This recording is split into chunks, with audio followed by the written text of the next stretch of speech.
Hello, my name is Sonia Majid, and I'll be going over the advances in maternal and child health over the past couple of years. So, a little background. Around the 1850s, infant mortality was starting to be surveilled, and about 1 in 6 infants died.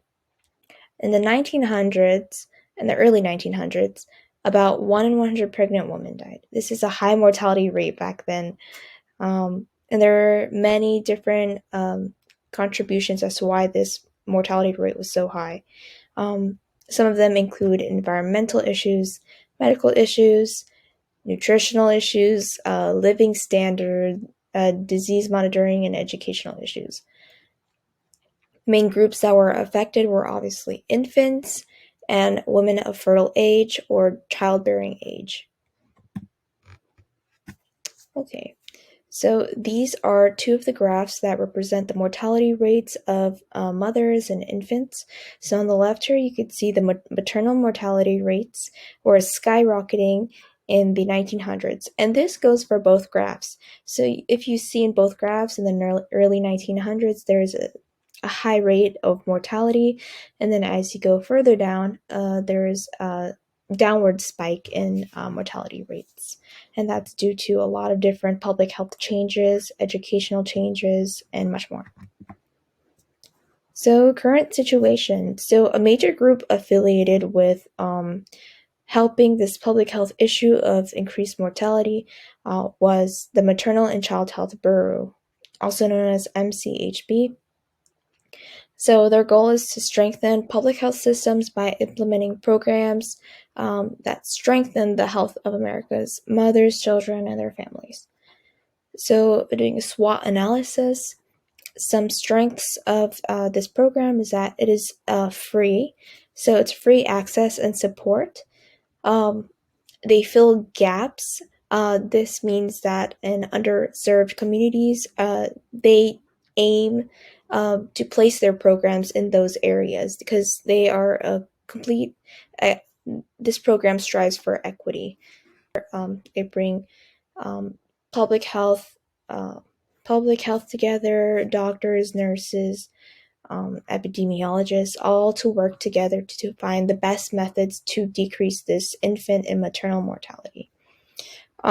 So weaknesses include no satellite clinics.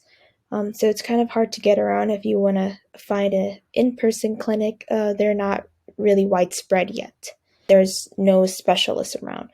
So they do gather data, and annually they gather data, and they compile information that would benefit mothers and infants, but they don't have specialists like nurses and doctors all on hand. They receive health data every year, as I just mentioned, so their information is constantly changing, constantly improving, just to improve the health of mothers and infants. And they do this at a state and national level, so a lot of research is done in this program.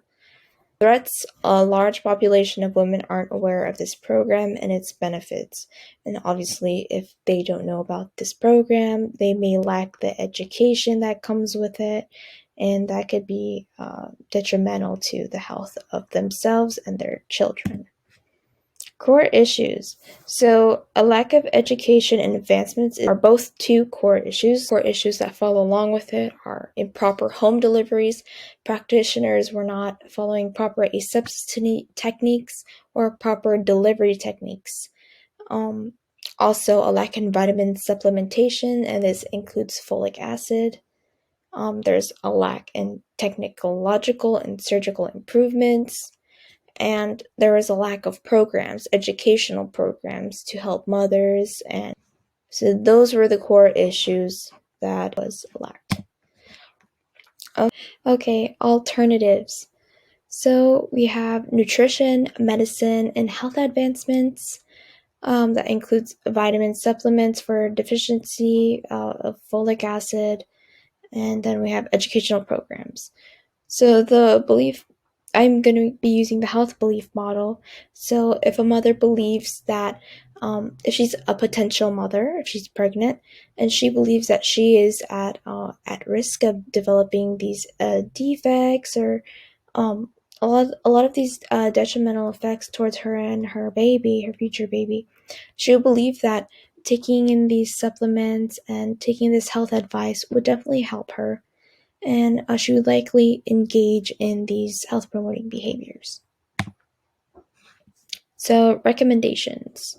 Um, Recommendations include proper prenatal supplementation. This is a big one, as folic acid supplementation has reduced overall defects, infant defects, by 20%. It also supports the health of the mother and the baby.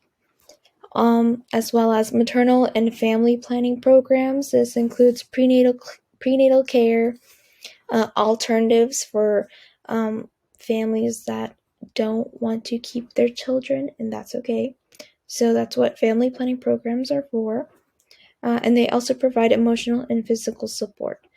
And then we have genetic testing, which is a good way to discover if you or your partner carries any gene disorders, and it also helps parents proceed with the process.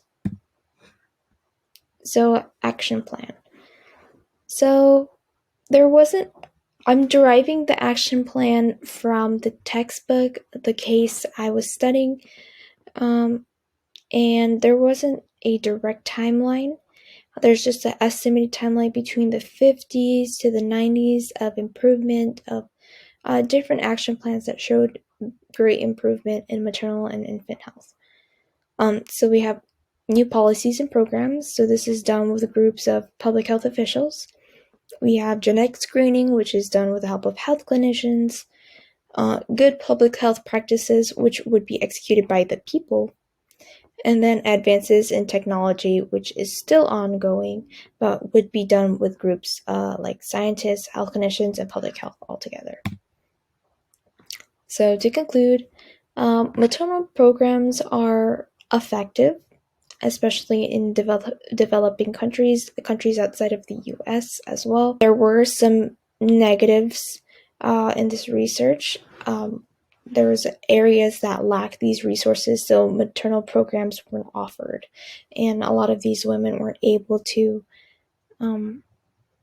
get that same education as the women with that received maternal programs did.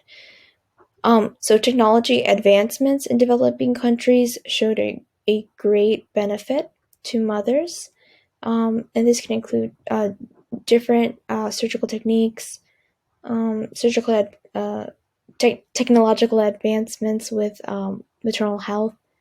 And then we have genetic screening, which there's a lot of different beliefs and attitude changes towards genetic screening, but overall it's been more commonly used, as it's very beneficial when you want to start your own family and make sure your newborn's going to get the best health and care that they need. And then this is my bibliography of my citations, and that's it. Thank you so much.